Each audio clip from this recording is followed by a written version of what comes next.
Anyway, what was I gonna say? Oh, there's a quick thing that I gotta do here, or quick, fun, exciting moment. Remember when Eli Lilly and company had a fake Eli Lilly and company tweet that was created by a Hasanabi head, I think, actually? The "We are excited to announce insulin is free now." This is one of the best stories of all time.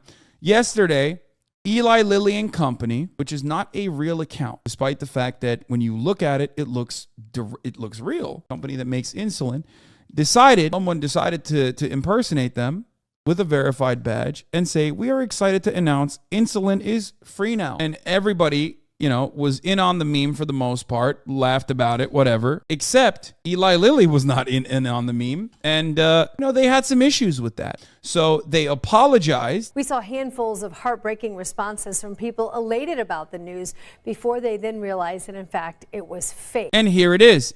Eli Lilly lost, down 11.97, 3.34%. That's billions of dollars over the course of a few days. Okay. Elon Musk's new pay-for-play verification system on Twitter shook the pharmaceutical mainstay Eli Lilly.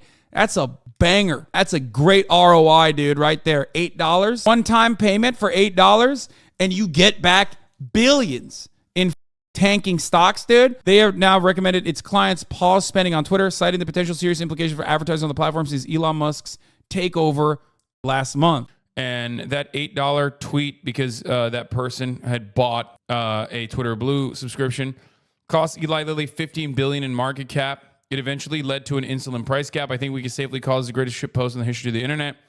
Eli Lilly will now cap the out-of-pocket cost of insulin at $35 a month, the drug maker says. There are more details on this as well, but it's only on Eli Lilly insulin. It's not on all insulin, obviously. But yes, Eli Lilly has announced that it is cutting its insulin drug prices. Maker Eli Lilly announcing it's cutting the list price of its most commonly prescribed, which allows the diabetics in this community to buy a $5 a month subscription with further ease, especially to avoid the top of the hour ad break. I'm a type 1 diabetic and Carl Jacobs already got me. Well, you've already subscribed to me, so doesn't seem like it matters. All right, let's take a look at the rest of it. Isn't this just all insulin under Medicare? No, that's IRA. Biden's IRA price caps all insulin under Medicare at $35.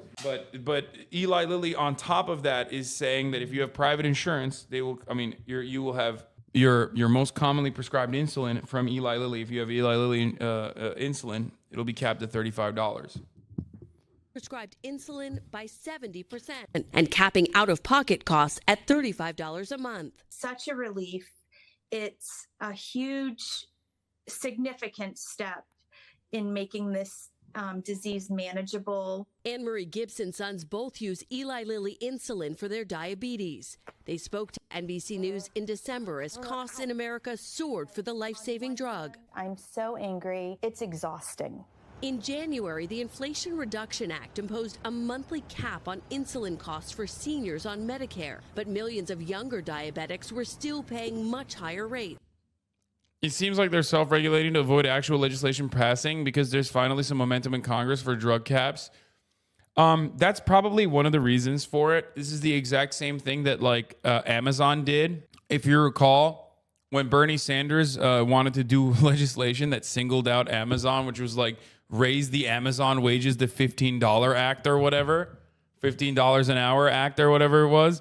Amazon made the move on its own internally so that they could actually wire it internally and reconfigure their pay structure by still technically cutting benefits from workers, benefits such as a fat compensation package that allowed you to get additional stock price, additional stocks from the company, for example.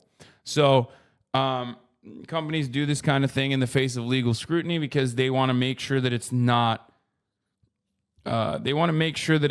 done in a way that actually harms the profit margins, which is hilarious because this is what we talk about all the time. Price leadership happens in this industry as well, which means other brands will most likely follow suit too. But yeah, it's the government, even under the threat that the government is going to do something, corporations will turn around and take actions in their hands. Anyway, David Dayen Interesting, he explains the delay on the list price cuts to late 2023. It's meant to fend off the inflation cap in the IRA. So in this sense, policy working beyond its narrow public mechanism and out into the private market.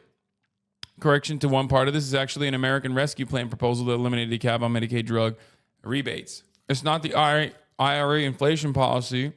It's a change of the Medicaid inflation cap that was passed in 2021 as a part of the American Rescue Act and scheduled to go into effect in 2024. Part of what was used to finance the ARA. We get the implications, but materialists will help a significant portion of the country, right? Yes, it does. It is tremendous. It's incredible. It's really good. I love it. I'm a fan. Okay.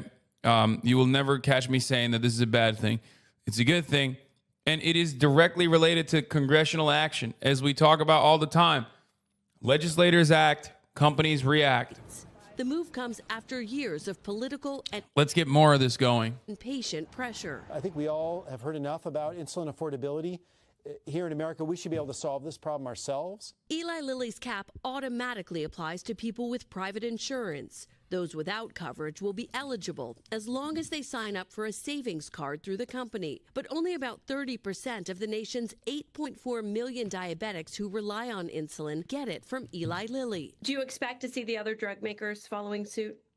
I certainly hope that they do. I think that in general, all of the insulins that the drug manufacturers make should be affordable and accessible. Today, insulin makers Sanofi and Novo Nordisk pointed to their own savings plans for participants. For mom Anne-Marie Gibson, today is a good start to saving lives. Rationing insulin gets scary. Some people die. I need your help with the lighting. It's like super blown out again. Now face a future where a vital prescription won't carry such a hefty price. Kristen Dahlgren, NBC News.